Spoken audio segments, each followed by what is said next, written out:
जैसे ईवीएम के बारे में जो बोलता है वो चोर है, बदमाश है। जो ईवीएम का सपोर्ट करता है वो डकैत, लुटेरा, चोर, बेईमान, देशद्रोही है। सीधी बात।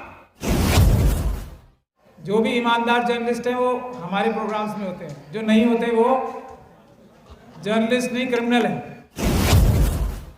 हमारे किसी भी बहुजन का कोई भी आंदोलन हो रहा है उसमें जाना शुरू करें, आप टाइम देना शुरू करें। अगर आपको अपनी घरों की और परिवारों की रक्षा करनी है, वरना घर में से निकाल निकाल कर मारेंगे ये लोग। बहसबाजी में पड़ना ही नहीं। ये बुनियादी कानून है पूरे दुनिया का, पूरी दुनिया का बुनियादी कानून है ये, कि इलेक्शन सिर्फ और सिर्फ पेपर बैलेट से ही सुरक्षित है और किसी चीज से सुरक्षित इलेक्शन हो ही नहीं सकते। इसमें बहसबाजी में पड़ने की जरूरत नहीं है किसी को भी। चाहे ये पुलिस लाए, चाहे ये अपने आरएसएस के गुंडे लाएं, मुकाबला होगा। ईवीएम से चुनाव नहीं होने देंगे। हम लोग बहुजन जो हैं, हम लोगों ने ज्ञान बहुत प्राप्त कर लिया है। हमारे सारी चीजें समझ में आ चुकी हैं। किसी को भी कोई शक और शुबे की गुंजाइश अब इसमें है ही नहीं कि जब तक ये आरएसएस और बीजेपी की सरकार रहेगी, अभी तो डायरेक्टली है या इनडायरेक्टली भी कभी भी रहेगी आरएसएस की कोई भी सरकार, तब तक बाबा साहब डॉक्टर भीमराव अंबेडकर, हमारे अन्य महापुरुषों ने जो भारत की कल्पना की थी, जो अशोक का भारत था, वो कभी पूरा हो ही नहीं सकता। एक बात हम सब ने समझ ली है, और इन लोगों को हटाने का तरीका भी हमने समझ लिया है कि हम लोग 90% हैं, 88% हैं, वोट देंगे, इनको हटा देंगे। और वोट देने से, क्योंकि 5 साल में इलेक्शन आता है, वोट देके भी ना हटा पाए तो हम भारत के संविधान की जो प्रावधान है, जो कानून बने हैं, जो बाबा साहब डॉक्टर भीमराव अंबेडकर ने इतनी लड़ाई करके हमारे लिए एक अच्छा संविधान बनाया था, उस पर अपनी संख्या, अपनी ईमानदारी, अपने संघर्ष के बल पे न्याय प्राप्त कर लेंगे, ये भी हमने जान लिया। तो अब आरएसएस और बीजेपी के लोग क्या करें, उसका एक एग्जाम्पल अभी कल आया है। उससे पहले भी एग्जाम्पल चल रहे हैं बहुत। कल वाला एग्जाम्पल मैं अभी बताता हूं, लेकिन जो सबसे बड़ा मुद्दे 2 चल रहे हैं इस वक्त देश में। तो ये जो हम सेमिनार्स करते हैं, मैं बार बार इस बात को बोल रहा हूं, जितने लोग हम सेमिनार्स में आते हैं, सड़क पे संघर्ष करने के लिए उतरे उतने लोग। और दूसरा, जो भी आरएसएस और बीजेपी की मानसिकता का व्यक्ति है, जो भी, उससे बात करना बंद कर दें। पहला जो आपको रास्ता में बता, बात ही करना बंद कर दें। उनसे हमारा सिर्फ एक रिश्ता है, उनको जेल भिजवाने का, क्योंकि उन्होंने देश लूट के खा लिया है। पिछले 10 सालों में देश को लूट लिया, एक एक आदमी के घर से अनाज छीन लिया और 5 किलो अनाज के लिए मोहताज बना दिया। हम लोग जो दुनिया और देशवासियों को अनाज खिलाने वाले लोग थे, आज 5 किलो अनाज के लिए मोहताज बना दिया। ये है। तो पहला काम हमें जो करना है वो है बात करना बंद कर दो। और एक एक आदमी, अगर एक एक आरएसएस के कार्यकर्ता, पन्ना प्रमुखों के खिलाफ कार्रवाई अगर लिखित में पुलिस में करनी शुरू कर दे कि कल तो ये स्कूटर पे घूमते थे, आज मर्सिडीज में कैसे, कल तक झोपड़ी भी नहीं थी, आज ये महल कैसे, ये काम शुरू करें हम सबसे पहले। तो प्रैक्टिकल काम करने का वक्त आ गया।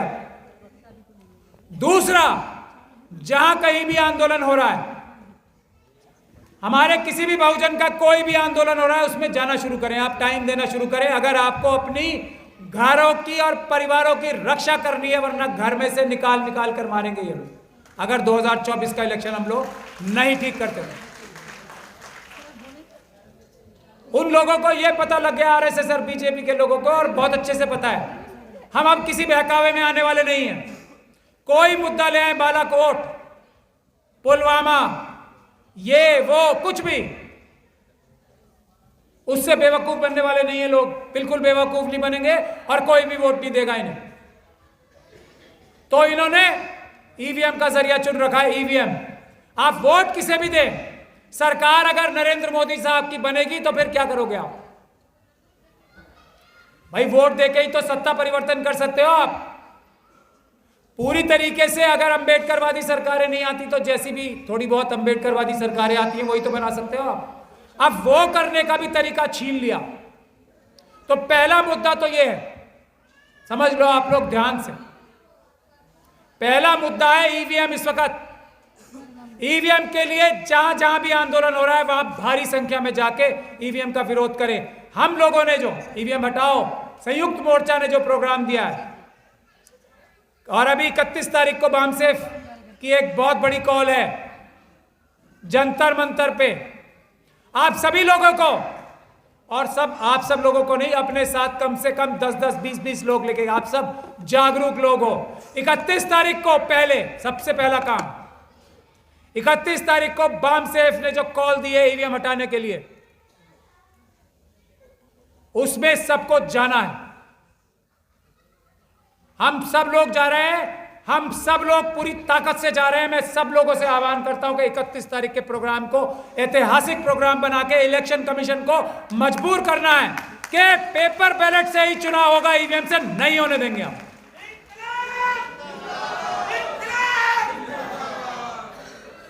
अभी हमसे पहले एक साथी बोल के गए थे, मैं ये बात आप लोगों को साफ कर देना चाहता हूं, मैं थोड़ा बहुत पढ़ा लिखा वकील माना जाता हूं, किसी बहसबाजी में पढ़ना ही नहीं। ये बुनियादी कानून है पूरी दुनिया का बुनियादी कानून है ये, कि इलेक्शन सिर्फ और सिर्फ पेपर बैलेट से ही सुरक्षित है और किसी चीज से सुरक्षित इलेक्शन हो ही नहीं सकते। इसमें बहसबाजी में पढ़ने की जरूरत नहीं है किसी को भी। जो भी पेपर बैलेट के, कागज के बैलेट के, बैलेट बॉक्स के खिलाफ बोलता है वो झूठ बोलता है, वो बेईमान है। ये बात आप सोच के रखो, इसके आगे बहस नहीं। अभी एक हमारे साथी बोल के कहते, इसीलिए मैं ये बात कह रहा हूं कि संविधान में संशोधन करना पड़ेगा अगर पेपर बैलेट से चुनाव करना है। ऐसा कानून में कोई प्रावधान नहीं है जो पेपर बैलेट से चुनाव ना हो सके, ऐसा कोई नहीं है। बल्कि आज भी जो कानून है वो पेपर बैलेट वाला ही कानून है। बैलेट, ये जो ईवीएम मशीन भी है ना, इसको भी पेपर बैलेट ही मान के इलेक्शन होते हैं। बुनियादी कानून आज का भी पेपर बैलेट का ही है। तो इसलिए मैं निवेदन कर रहा हूं, ये वकालत का जो काम है, कानून बताने का काम है, हम पे छोड़ दीजिए। हम झूठ नहीं बोलते, हम सच बोल रहे हैं। मैं इसीलिए चैलेंज कर रहा हूं बार बार लोगों को कि अगर मोदी सरकार में उनके अटॉर्नी जनरल है ना, उनके सॉलिसिटर जनरल हैं, आए बहस करें और मैं उन्हें बताता हूं कि कैसे झूठ बोल रहे हैं सब, और ये कितनी बड़ी भ्रांति फैला रखी है कि कानून में बदलाव करना पड़ेगा। कोई बदलाव करने की जरूरत नहीं है, कुछ जरूरत नहीं है। पैसे कम खर्च होंगे, ये मैं कह रहा हूं, मुझे मेरी बात पे तो भरोसा है आपको। पैसे कम खर्च होंगे, टाइम कम खर्च होगा, और सबसे ज्यादा सुरक्षित इलेक्शन होंगे पेपर बैलेट से। ईवीएम से चुनाव सुरक्षित हो ही नहीं सकते, पैसे ज्यादा खर्च होते हैं और धोखा ही धोखा है, टाइम भी ज्यादा लगता है। तीनों तरीके से ईवीएम से चुनाव धोखा ही धोखा है, फ्रॉड ही फ्रॉड है। इसके अलावा कुछ बात ही करने की जरूरत नहीं है। जो ईवीएम के पक्ष में बात करता है वो समझ जाओ, या तो बेवकूफ बन रहा है या बेवकूफ बना रहा है। देश बचाओ,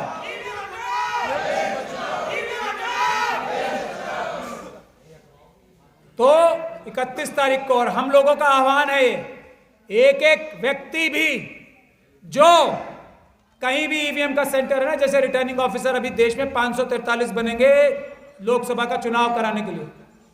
एक एक ऑफिस के बाहर हमें हजारों की संख्या में बैठना है, जैसे सीएनआरसी के प्रोटेस्ट में किसान आंदोलन में बैठे थे।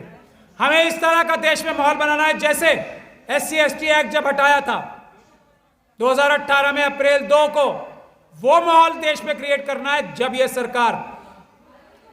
सरकार ईवीएम से चुनाव कराने से पीछे हटेगी, वरना इनकी तो जिंदगी और मौत का सवाल है। वोट इन्हें एक भी नहीं पड़ना और ये ईवीएम से चुनाव नहीं कराएंगे, ऐसा कभी संभव है? समझ लो बात, और किसी तरीके से नहीं मानने के।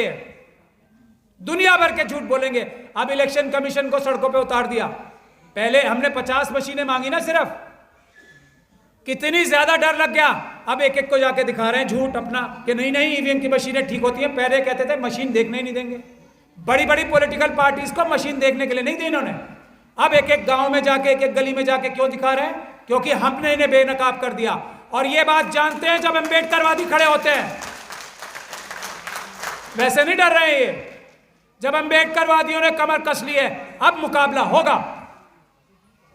चाहे पुलिस लाए, चाहे ये अपने आरएसएस के गुंडे लाएं, मुकाबला होगा। ईवीएम से चुनाव नहीं होने देंगे, किसी हालत में नहीं होने देंगे, किसी कीमत पे नहीं होने देंगे। जिसकी जो ताकत लगा ले। अभी एक जो ठेकेदारी प्रथा के बारे में हमारे वीर सिंह दिगान साहब बोल रहे थे ना, अभी देखो, आप पढ़ाई लिखाई करेंगे हमारे लोग। पहली बात, जो एक बात ये रिजर्वेशन के खिलाफ बोलते हैं, दूसरा मुद्दा मैं बता रहा हूं आपको। जो व्यक्ति जैसे ईवीएम के बारे में जो बोलता है वो चोर है, बदमाश है। जो ईवीएम का सपोर्ट करता है वो डकैत, लुटेरा, चोर, बेईमान, देशद्रोही है। सीधी बात। उसी तरीके से रिजर्वेशन के खिलाफ जो बोलता है वो बेईमान, चोर, लुच्चा, लफंगा, लुटेरा सब है। बात ध्यान से समझ ले। जो रिजर्वेशन से किसी भी नौकरी में जाते हैं वही ईमानदार हैं, उन्हीं के पास दिमाग है। जो रिजर्वेशन से नहीं जाते वो कमअक्ल है, बेवकूफ है, गधे हैं। करें केस मेरे ऊपर, मैं साबित करूंगा। ये बात अपने दिमाग में क्लियर कर लें। हम ये बात क्यों कहते हैं? सुप्रीम कोर्ट की जजमेंट है, रिजर्वेशन मींस मीडियोक्रिटी, मतलब रिजर्वेशन को सुप्रीम कोर्ट ये बोल रही है कि जो क्वालिटी है कॉम्प्रोमाइज होती है। इससे बड़ा झूठ दुनिया में कोई नहीं होता, हो ही नहीं सकता। मुद्दा रिजर्वेशन का, वीवीपैट, मैं फिर बोल रहा हूं, जो भी किसी तरह की भी बात करता है, वीवीपैट भी धोखा है, सब धोखा है, सब फ्रॉड है, सिर्फ पेपर बैलेट, किसी बात ही नहीं करनी। जब हम रिजर्वेशन का मुद्दा, ये खुल के आम ये बोल सकते हैं कि रिजर्वेशन वाले जो हैं उनको काम करना नहीं आता, खुलेआम बोल रहे हैं ना ये। इसी ग्राउंड पे हमें नॉट फाउंड सूटेबल करते हैं ना ये। एनएफएस क्या होता है? नॉट फाउंड सूटेबल, खुलेआम करते हैं। हम लोग पता नहीं क्यों बैकफुट पे रहते हैं, डिफेंस करते हैं। ये जो इंटरव्यू लेने वाले हैं, मैं आज ऐलान कर रहा हूं, ये नेवर फाउंड सूटेबल हैं। जो इंटरव्यू लेने बैठते हैं, नेवर फाउंड सूटेबल। जो इंटरव्यू लेने बैठेगा उसके मन में एकलव्य का कॉन्सेप्ट होगा। समझ में आती है बात आप लोगों की? हजारों साल से द्रोणाचार्य पुरस्कार देते हैं ना। ये क्या है द्रोणाचार्य पुरस्कार? क्या है कॉन्सेप्ट द्रोणाचार्य साहब का? एकलव्य का कॉन्सेप्ट है ना। और उसको अपना द्रोणाचार्य पुरस्कार उसको देते हैं जिसको ये टीचर मानते हैं। सही बात है ना। और कुछ चाहिए सबूत, और कुछ सबूत भी चाहिए। जो आइडल है वो एकलव्य का कॉन्सेप्ट है। फिर भी एकलव्य को यह बताना पड़ेगा कि मैं सबसे बड़ा धनुर्धर मैं ही हूं, ये बताना पड़ेगा। अगर एकलव्य है तो वो सबसे अच्छा है, खत्म बात। इसके आगे बहस करना बेवकूफी का काम है। ये लोग कभी अक्लमंद हो ही नहीं सकते, ये मेहनती हो नहीं सकते, ये ईमानदार हो नहीं सकते, बाय डिफॉल्ट नहीं हो सकते। हाँ, अच्छे बुरे लोग कहीं भी किसी भी कम्युनिटी में होते हैं। अम्बेडकरवादियों में भी कई बेईमान हो सकते हैं, कम होते हैं, और उधर भी हो सकते हैं, वहां ज्यादा होते हैं। ये बात जब तक आप मान के नहीं चलोगे, जब तक कुछ नहीं होगा। तो दूसरा एक आंदोलन चल रहा है देश में, जिसके लिए अभी यूजीसी ने, हम लोगों ने पकड़ लिया ना, अम्बेडकरवादियों ने तो फौरन बैकफुट पे चले गए। वरना क्या कह रहे थे कि हमारे जो पढ़ लिख के डॉक्टर रितु जैसे टीचर, रोहित वेमुला जैसे टॉपर, जो पढ़ लिख के सबसे आगे जाएंगे, एकलव्य बनेंगे, उनको क्या कहेंगे? नॉट फाउंड सूटेबल, और बाहर कर देंगे कान पकड़ के। ये यूजीसी कर रहा था। ये अपराध है, हम इसके खिलाफ एफआईआर कराने जा रहे हैं। डॉक्टर रितु से मेरी बात हो गई है, ये यूजीसी के चेयरमैन के खिलाफ हम एफआईआर कराने जा रहे हैं। ये कैसे निकाला ऑर्डर? कैसे निकाला ये ऑर्डर? तो दूसरा बड़ा आंदोलन इस वक्त चल रहा है देश में, यूनिवर्सिटीज में आंदोलन खड़े होते हैं किसी भी देश के। तो ईवीएम का और जो ये यूनिवर्सिटी का डॉक्टर रितु का आंदोलन चल रहा है, 6 तारीख का है। उसमें हजारों नहीं लाखों की संख्या में आए। ईवीएम के लिए भी 31 तारीख को और 6 तारीख को दिल्ली यूनिवर्सिटी गेट नंबर 4 पे, दिल्ली यूनिवर्सिटी गेट नंबर 4 सुबह 10 बजे, और 31 तारीख को जंतर मंतर। ये हमारा रास्ता है, इसके अलावा सब मिथ्या है। और की ईवीएम के खिलाफ हर रिटर्निंग ऑफिसर के ऑफिस के बाहर और जहां जहां इनके पेपर बैलेट्स नहीं, ये ईवीएम की मशीन है। जहां जहां जिस वेयर हाउस में है उसके बाहर परमानेंट प्रोटेस्ट लगाने की जिम्मेदारी जो लेता है, इस वक्त सबसे बड़ा अंबेडकरवादी वही है, इस वक्त सबसे बड़ा संविधानवादी, इस वक्त सबसे बड़ा देशभक्त वही है जो इन दो कामों में हमारा साथ देता है, जो इन दो कामों में आगे बढ़ के लड़ाई करने को तैयार। बस मेरा टाइम पूरा हो गया। मैडम भी बार बार खड़ी हैं पीछे। मेरी यही दो गुजारिश है, बहसबाजी बंद, भाषणबाजी बंद, सड़क पे उतर के खून पसीना बहाने के लिए हम लोगों को तैयार होना है। हमारे सारे प्रोटेस्ट कानूनी होते हैं, हमारे सारे प्रोटेस्ट पीसफुल होते हैं। हमारे ऊपर दिल्ली यूनिवर्सिटी में लाठीचार्ज भी हुआ, भानु जी और हम पे, ऋतु पे और हम पे, चंद्रशेखर आजाद और हम पे, मंजीत नौटियाल साहब और हम पे, सब पे, कितने भाई हमारे यहाँ बैठे हैं, सब पे लाठीचार्ज हुआ। पलट के हमने कुछ नहीं किया, चुपचाप लाठियां खाई, लेकिन हमारा आंदोलन और बड़ा हो रहा है। यही हमारी ताकत है, पीसफुल प्रोटेस्ट, मगर पीछे नहीं हटेंगे। जय भीम, जय संविधान, जय भारत।